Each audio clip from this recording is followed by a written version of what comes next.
ఈరోజు తెలంగాణ రాష్ట్రం భూ land mafia, sand mafia, granite మాఫియాలో అనేక రకాల దౌర్జన్యాలు జరుగుతూ ఉన్నాయి, హత్యలు జరుగుతూ ఉన్నాయి, కిడ్నాపులు జరుగుతూ ఉన్నాయి. ఈ నేపథ్యంలో 6.5 సంవత్సరాలుగా గౌరవ ముఖ్యమంత్రి, నా ఉద్యమ సహచరుడు, తెలంగాణ రాష్ట్ర సమితి ఆవిర్భావంలో మేమిద్దరం కలిసి అనేక రకాలుగా ప్రయత్నం చేసిన వాళ్ళం కాబట్టి మేము 6.5 సంవత్సరాలు కొత్త రాష్ట్రంలో ఆయన కొంత వ్యవధి ఇచ్చి అవకాశం ఇవ్వాలని ఉద్దేశంతో మేము ఇన్ని రోజులు బహిరంగ లేఖల ద్వారా, విజ్ఞాపన పత్రాల ద్వారా ప్రయత్నం చేస్తాం.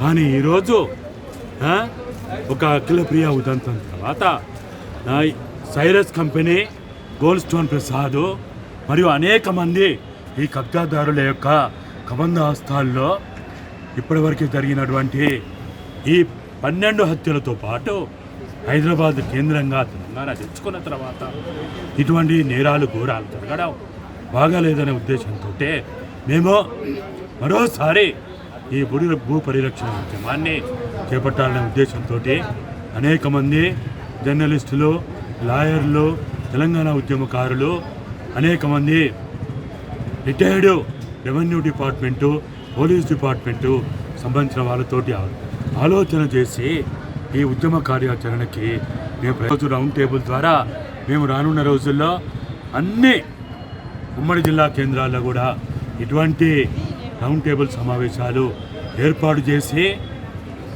అన్ని రకాల ప్రభుత్వ భూములు అది ఎవరి చేతుల్లో, ఎవరి ద్వారా కబ్జా అయింది కానీ వాటిని పరిరక్షించడానికి, వాటిని కాపాడుకోవడానికి, ఆ బాధితులైనటువంటి వాళ్ళందరికీ న్యాయం చేయడానికి మేము అధ్యయనం చేస్తూ ఒకవైపు ఈ న్యాయస్థానాల ద్వారా న్యాయ పోరాటం కొనసాగిస్తూ, ఇంకోవైపు ప్రజా ఉద్యమం ద్వారా, ప్రజా న్యాయస్థానాల ద్వారా మేము ఒక మహత్తరమైనటువంటి ఉద్యమాన్ని నిర్మాణం చేయడానికి అన్ని ఉమ్మడి జిల్లా కేంద్రాలుగా ఈ తెలంగాణ భూ పరిరక్షణ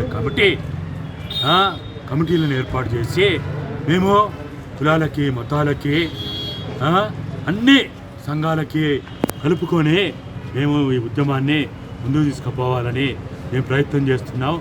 ఈ భూములన్నీ కూడా జర్నలిస్టులకు దక్కాలి, ఉద్యమంలో పాల్గొన్న ఉద్యమకారులకు దక్కాలి, ఉద్యమం చేసినటువంటి అనేక మంది లాయర్లకి అనేక రకాలుగా బిచ్చగాళ్ళ సంఘం మొదలుకొని రియల్ ఎస్టేట్ వ్యాపారం చేసినటువంటి తెలంగాణ ముద్దుబిడ్డలు ఎవరైతే ఉన్నారో వాళ్ళందరికీ కూడా నిజమైన తెలంగాణ భూమి పుత్రులకి న్యాయం చేయాలని, న్యాయం దక్కాలని మేము విన్నవించుకుంటున్నాం. ఓ కేసీఆర్, మనము 1999 నుంచి 2001 దాకా టీఆర్ఎస్ పార్టీ ఆవిర్భావం దాకా మనం ఏం మాట్లాడుకున్నాం? సర్ఫకాజ్ భూముల గురించి మాట్లాడుకున్నాం. 1,03,000 ఎకరాలు హైదరాబాద్ చుట్టూ ఉన్నటువంటి ఈ పైగా భూములు, సర్ఫకాజ్ భూములు కనుక తెలంగాణ వచ్చిన తర్వాత 10 సంవత్సరాల వరకు ₹1 అప్పు తెచ్చుకోకుండా ఈ హైదరాబాద్తో పాటు మొత్తం తెలంగాణ ప్రాంతాన్ని సస్యశ్యామలం చేసుకోవచ్చని మనం ఆ రోజు మాట్లాడుకున్నాం. ఈ అడ్డగుట్ట, చంద్రాయనగుట్ట, జగదిరిగుట్ట, బోడబండ ఇట్లా అనేక రకాల గుట్టల ప్రాంతాల్లో ఉన్నటువంటి ఈ నిజమైన తెలంగాణ వాదులకి మనం న్యాయం చేద్దామని కూడా మనం ఆ రోజు మాట్లాడుకోవడం జరిగింది. మరి ఈరోజు ఏమైంది నీకు? గత నెల రోజులుగా హఫీజ్పేట కేంద్రంగా అనేక పత్రికల్లో, అనేక రకాల మీడియా ఛానళ్లలో ఈ భూ కబ్జాల గురించి వస్తూ ఉంటే మరి నీకు నీ పిఆర్ఓలు, నీ చీఫ్ సెక్రటరీ, నీ ఇంటెలిజెన్స్, నీ డీజీపీ వీటి గురించి నీకు చెప్తలేరా? వాళ్ళు ఏం చేస్తున్నారు నీకు? నీ నమస్తే తెలంగాణ ఏం చేస్తున్నది? నీ టీన్యూస్ 2017లో అసెంబ్లీ సాక్షిగా నువ్వేం చెప్పినావు? ఇదే మియాపూర్ స్కామ్ మీద అంతర్జాతీయ నేరస్తుడైనటువంటి, కబ్జా కోరైనటువంటి గోల్డ్ స్టోన్ ప్రసాద్ గురించి ఆ రోజు ప్రతిపక్ష పార్టీలైనటువంటి బీజేపీ, టీడీపీ, కాంగ్రెస్ పార్టీలు వాళ్ళు మొత్తుకుంటే నువ్వేం మాట్లాడినావు? నిండు అసెంబ్లీలో ఏం మాట్లాడినావు? 1 గజం భూమి కూడా ఎవరైనా కబ్జా చేస్తే చివరికి నా కుటుంబ సభ్యులైనా వాళ్ళని శిక్షిస్తా అని నిన్ను అసెంబ్లీలో మాట్లాడినావు, అవన్నీ ఈరోజు రికార్డులలో ఉన్నాయి. మరి ఈరోజు వేల ఎకరాలు కబ్జాలైనాయని న్యాయస్థానాలు ముట్టుకుంటా ఉన్నాయి.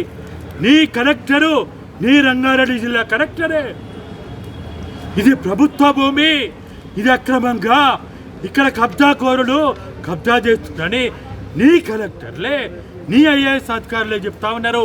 మరి నీకు ఈరోజు చెవులో సీసా పోసుకున్నావా? నీ కళ్ళ గంతలు కట్టుకున్నావా? నీ మెదడు ఏమైంది?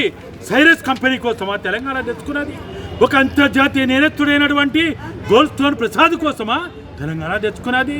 కాదు కేసీఆర్, నువ్వు ఆ రోజు ఏం చెప్పినావు? తెలంగాణకు ద్రోహం చేస్తే రాళ్లతో కొట్టి చంపమన్నావు. మరి ఈరోజు రాళ్లతో కాదు, పువ్వులతోటి నిన్ను గెలవడానికి కూడా మాకు అవకాశం లేదు. ఈ గులాబీ జెండాని ఎవరు రూపకల్పన చేసిండు? నీ కేటీఆరా? కేటీఆర్ తెలంగాణ రాష్ట్ర సమితి పెట్టినాడు. అసలు హైదరాబాద్లో ఉన్నాడా? భారతదేశంలో ఉన్నాడా? కాబట్టి ఈరోజు నీ కొడుకు కబంధ హస్తాల్లో ప్రగతి భవన్ కోటరీ, నీ కుల కోటరీ, నీ భద్రపరుల కోటరీ నుంచి నువ్వు బయటికి రా. బయటికి వస్తేనే నువ్వు చరిత్రలో నిలిచిపోతావు, లేకపోతే చరిత్ర కాలగర్భంలో కలిసిపోతావని నేను ఈరోజు నీ ఉద్యమ సహచరునిగా నీకు హెచ్చరిక చేస్తున్నా.